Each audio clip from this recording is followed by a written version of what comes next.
I'm in solitary confinement right now.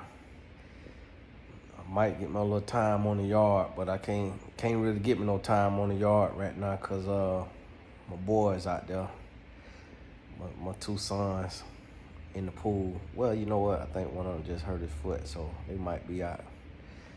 See, I'm in solitary confinement because, you know, I got a little bug, feel like, and I don't want to infect if I do have something, I want to infect my wife, and my oldest boy got asthma. My youngest boy, his immune is not the best. He got him a little cough anyways. And a lot of times people don't understand. A lot of times people don't understand, and I feel like as men, we struggle articulating. We struggle articulating our feelings. And I think a lot of times women don't understand a man who is a protector and a provider. And so every day, all day, you know, for almost a week, I've been coming up here and staying out the way, you know, and by yourself. My wife, she taking care of me, you know, she bring me food and stuff like that. But just that isolation, it can make you or break you. Some of us built in the dark. Some of us bred in the dark. Some of us born in the dark. And some of us broken by the dark. And some of us, even when you're not in isolation, you live in the dark in your mind. Some of us, we at war daily. And you going through daily, and you got to be able to grow through, not just go through. And I think that's something that a lot of people fail to understand. And right now there's this, you know, women's liberation movement of, like, they have the movement called Men Going Their Own Way, but it's not really stabilized or don't really have any legs in a real way.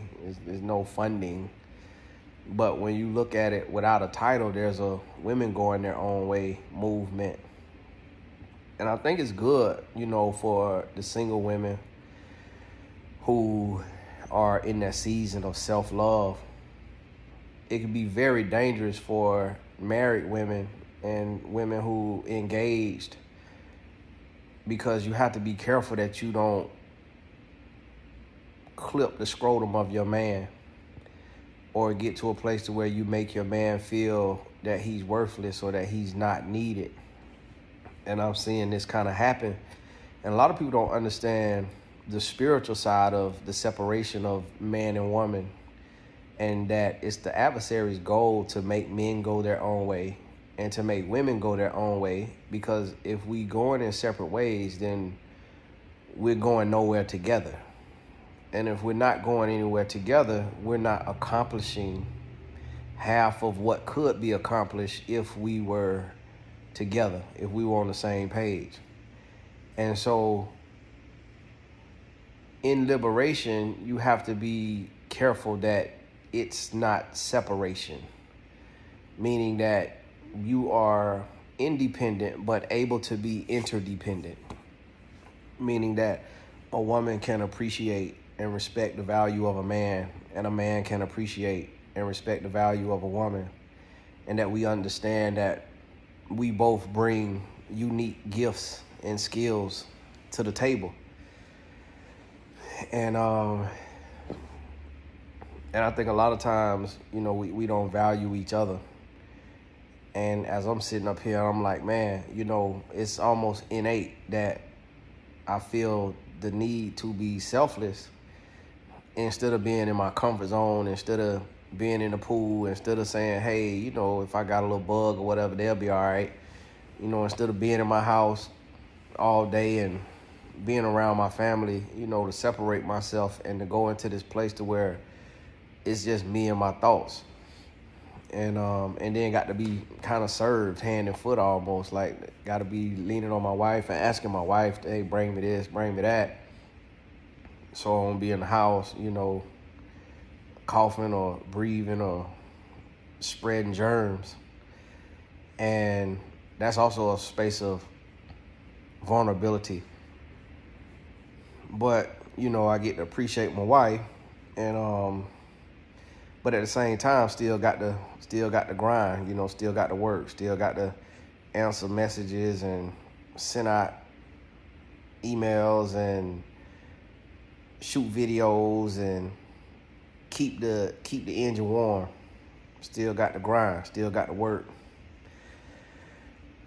Oh, speaking of work, it's 50% off today on your course. Use the coupon code BLESSED, BLESSED, BLESSED, on TonyGastonAcademy.com. I'll put the link in the description. But I just want to remind y'all, this have nothing to do with what I'm talking about per se, but just to say, be mindful of, especially to the ladies, if you have a man who is a protector and he's a provider, it's a lot that come with this. It's a lot that come with this, and I think a lot of times we aren't recognized and appreciated in our roles by the world at large. My wife could appreciate me, my kids could appreciate me, but I mean, like, at large, good men aren't really praised.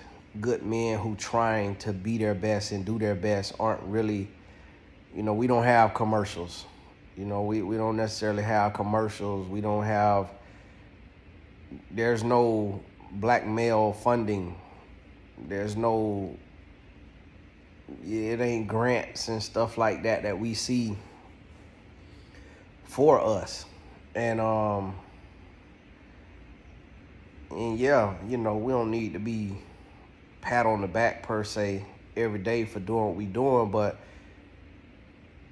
there has to be a celebration when there is separation.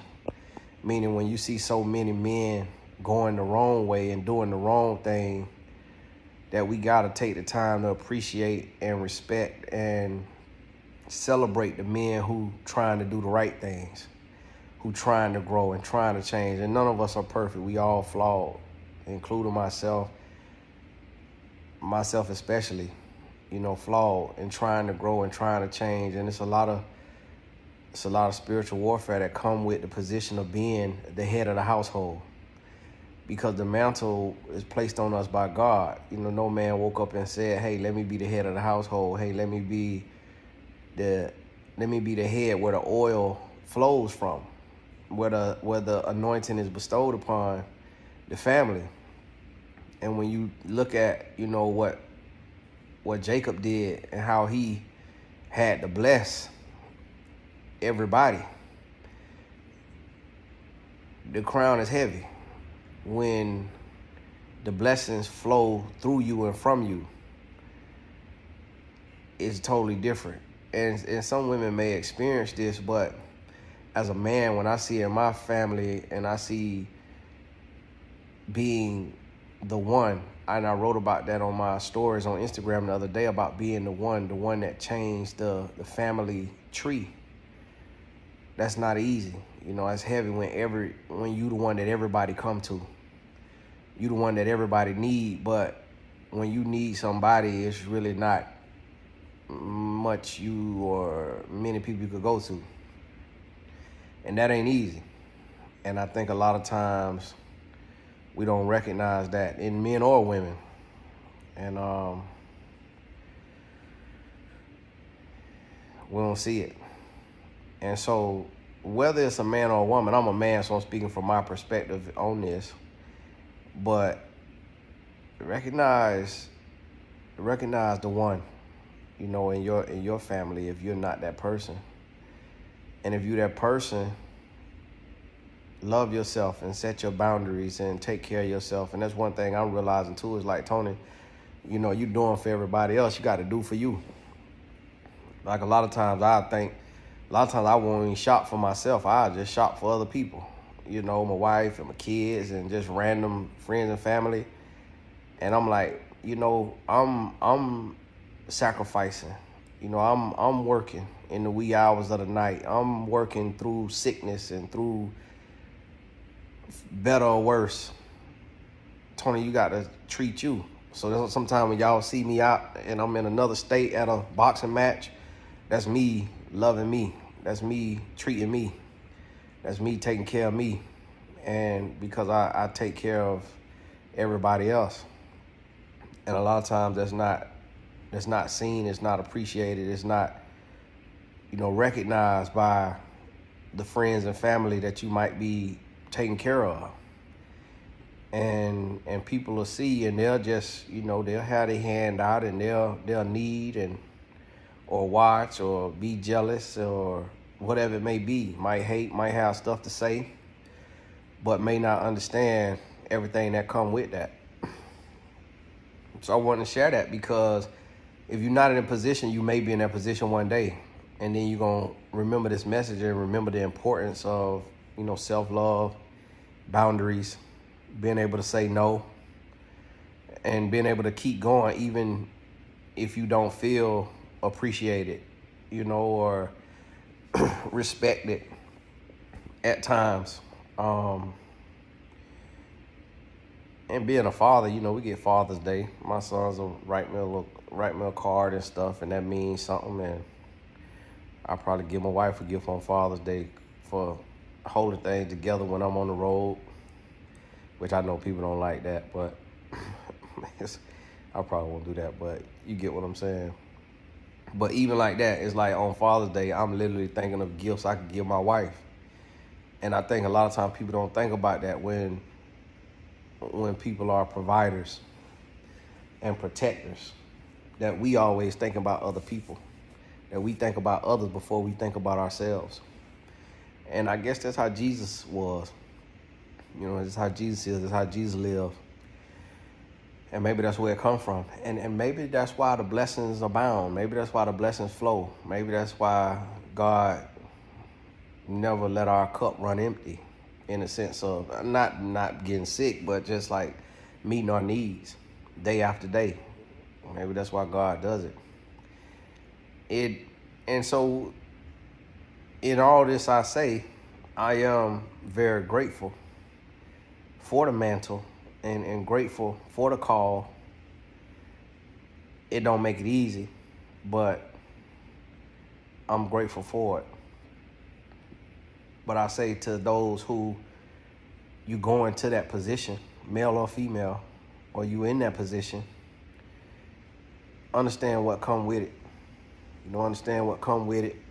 Be careful what you ask for.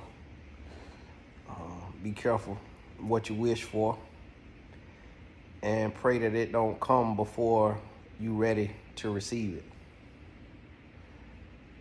because it ain't easy. And it get tough sometimes, get lonely sometimes. And even though people have good intentions, you know, my wife, she always there for me. Bend over backwards, go anywhere, do anything for me. But even with that, it still be tough on you. You know, it's still hard when you the one. And one of them ones, as they've been saying. And a lot of times people don't get that. And so I also wanted to say thank you to those who are not like a family. There are people who God, it's crazy. Like even when you read the Bible and you see people who God is using and they go certain places, and God will use somebody to give them a place to stay or to feed them or to do something. And that's still happening today. You know, me being a servant of God, God will touch certain people's heart to sow into my life. And they may look at my life and they may even say, oh, Tony maybe earns more money than me, or Tony maybe appears to have more than me. And that may or may not be the case. You know, sometimes people, you know, we can assume and things could look a certain way, but that might not be the case. It's probably several people who watch this video that got more money in their bank account than I have in mine, and more in their savings than I have in mine. But a lot of times we'll look and we'll assume, but it be people that God will touch their heart and they'll just, you know, they'll send me a blessing. And I want to say thank you for that. Not just for the monetary aspect of it, and it might not be monetary. Sometimes it's people that mail me a cake or like cookies or gifts, you know, a hat or a shirt or just whatever, a book. And a lot of times it might be a Cash App, or somebody sent me a blessing on Venmo. And that, you know, I never promoted a Venmo, but somehow somebody found me. And I want to say thank you for that, because, and whenever that happens, I pray for that person and over that person that God would just have their cup running over, because it's the thought. It's the fact that somebody could see, like, man, this person is trying to give and to do and to serve. Let me say thank you this way. And that's rare. You know, that is rare. And that's why it, you know, that's our world though. You know, that's our world. So sometimes when you become one of those people in your family, you're gonna look around in your family and you're gonna be like, my cousins aren't like this, or my aunts and uncles aren't like this, because it's not meant to be common. Like, when you become one of them ones, it ain't gonna be everybody. It might be you, and you maybe could count one or two other people in your family that's like you, that's trying to break those generational curses and trying to grow and change and be better and be different. And we got to be okay with that lonely walk. We got to be okay with that lonely journey, and keep pressing forward, regardless of what it look like, what it feel like, who on it with us, who not on it with us. Got to keep going. And so for me, I also feel like a voice for people on the journey, meaning that in my lowest moments, in my toughest moments, God will give me a message and give me the strength to shoot a video. Because a lot of times we will be going through and we'll suffer in silence. And a lot of times we all afraid to speak up, because nobody want to seem like a know-it-all. Nobody want to seem like a guru, or like we all ask ourselves, like, who am I to be sharing wisdom or advice with somebody else? But God put it on my heart to share these kind of messages, because I know, although it may just be a few people who are becoming, that he's elevating to the one in their family, in their lineage, in their city, in their church, in their ministry, or whatever it may be, I know somebody need it. So don't harbor resentment. Instead, operate from a place of gratitude. Operate from a place of gratitude. And y'all got to forgive me, I'm laying down right now. My body's still taxed. Just being around people, I caught what somebody else had, and trying to be a good friend and be supportive, and mess around and got me sick. But that come with it too. But hey, I should be through this here in a couple days. God bless you, and we'll be in touch.